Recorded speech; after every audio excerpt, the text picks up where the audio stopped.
di podcast Maga Punya Cerita bersama saya, Pia.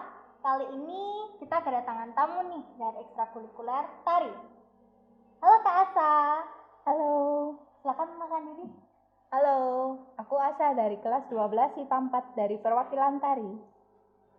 Nah, di podcast kali ini kita mau bahas-bahas nih tentang tari. Nah, bersama dengan Kak Asa. Jadi, aku mau tanya nih sama Kak Asa. Kenapa sih Kak Asa memilih ekstrakurikuler tari? Saya memilih ekstrakurikuler tari itu karena saya suka menari. Terus juga buat melestarikan budaya Indonesia. Karena kan sekarang banyak anak-anak Indonesia yang kayak nggak peduli sama budaya Indonesia. Banyak yang udah melupakan gitu. Mereka beralih ke kebudayaan barat. Maaf. Pertama kali Kak Asa ikut tari itu kapan sih? Waktu pertama kali saya ikut tari itu sekitar kelas 2 SD. Ceritanya gimana tuh? Awalnya itu kan saya dipanggil sama kepala sekolah buat ikut seleksi tari gitu kan, mau ada lomba sama event-event buat tari per SD gitu kan. Terus semua yang perempuan itu dikumpulin, habis itu dilatih itu kan diseleksi, itu diambil yang mereka bisa menghafal gerakan dengan cepat, terus sama yang gerakannya luas. Gitu. Berarti dari itu terus jadi tertarik ke dunia tari gitu ya? Iya benar. Nah, kira-kira pembina dari ekstra tari siapa sih? Kalau untuk pembinanya itu Ibu Santi Handayani. Tapi kalau untuk pelatihnya itu ada Bu Andriana. Bu Santi itu orangnya kayak gimana sebagai pembina ekstra tari? Kalau Bu Santi itu orangnya baik, terus ramah, terus setiap membina tari itu dia benar-benar memperhatikan dari semua gerakan, dari semua detail-detailnya gitu. Jadi pokoknya orangnya itu baik banget lah. Kalau latihan untuk ekstra tari ini gimana sih? Maksudnya prosesnya gitu? Iya. Kalau buat prosesnya itu biasanya awalannya itu kita pemanasan dulu, kayak pemanasan pada umumnya.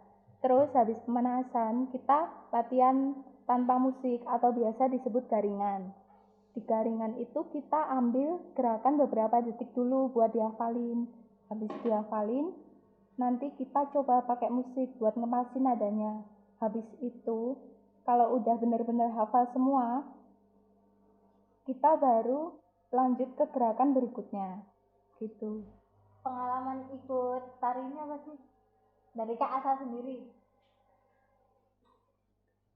Kalau buat pengalamannya itu, ya kita jadi kenal banyak orang, ketemu banyak orang, terus kita jadi bisa explore gerak-gerak tari yang bisa dari alam, dari gerakan hewan, dari gerakan tumbuhan atau apapun itu.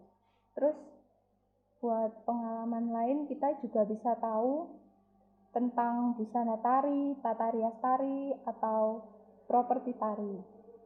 Nah, Kak Asa sendiri ada nggak sih tips supaya gerakannya itu sesuai dengan musiknya? Kalau buat itu biasanya kita pakai hitungan. Hitungannya itu biasanya 1 sampai 8. Nanti tergantung ritmenya itu cepat atau lambat. Biasanya bisa sesuai sama nada musiknya. Kalau untuk Kak Asa sendiri susah nggak sih buat nyesuaiin gerakan sama anggota lain? Kalau itu tergantung ya.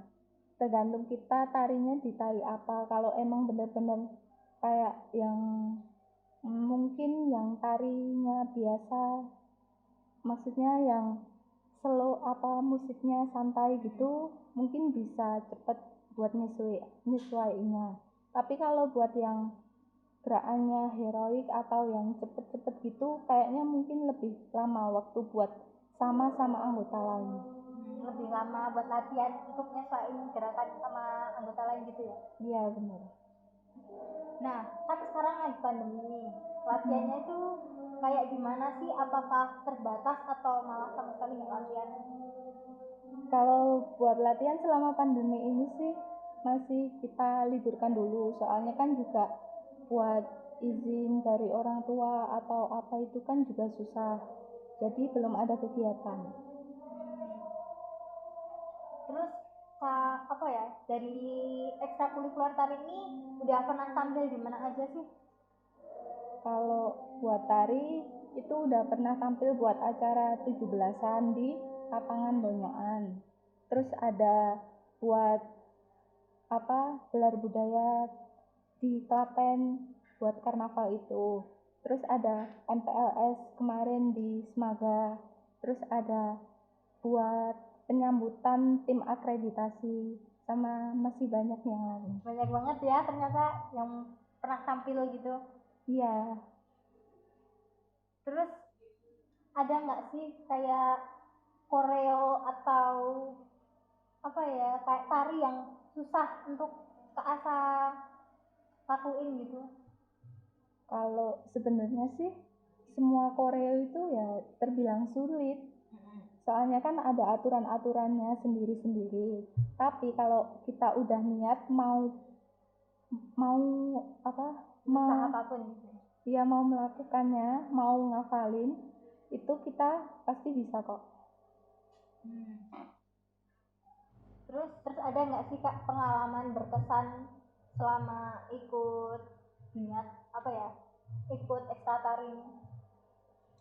Banyak sih buat pengalaman berkesan, terutama kan kalau tari kan nggak memandang batasan usia, jadi kita kadang bisa belajar sama anak yang lebih kecil atau bisa belajar dari orang manapun, terus kita juga bisa kenal dari kalangan manapun, dari negara manapun gitu.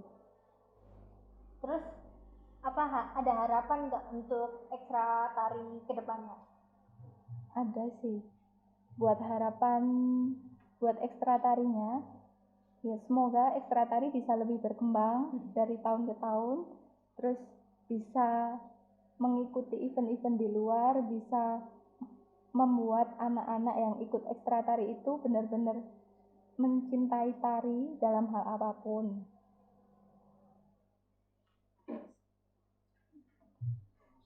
Ya. Kira-kira jumlah anggota yang ikut ekstra tari ini berapa dari yang kelas 10 sampai kelas 12 saat ini? Untuk saat ini sih kira-kira 20 anak. Ada batasan gitu nggak untuk anggotanya? Enggak kok, kita semua orang bisa ikut asalkan mereka niat. Dan kelas 11. Untuk kelas 10 dan kelas 11 yang pengen ikut ekstra tari ini gimana sih caranya? Buat kalian kelas 10 dan kelas 11 yang berminat, kalian bisa daftar ekstra tari melalui nomor di bawah ini. Nah, yang terakhir nih, ada nggak sih harapan untuk HUT Semaga yang ke-29 kali ini? Harapannya semoga bisa lebih jaya lagi, bisa lebih berkembang, terus semua bisa lebih unggul di semua bidang. Sekian. Baik, terima kasih untuk Kak Asa yang udah berkenan hadir di podcast Semaga Punya Cerita pada hari ini. Dan terima kasih juga buat yang udah nonton. Kita akhiri podcast Semaga Punya Cerita kali ini. Sampai jumpa di podcast selanjutnya. Bye-bye.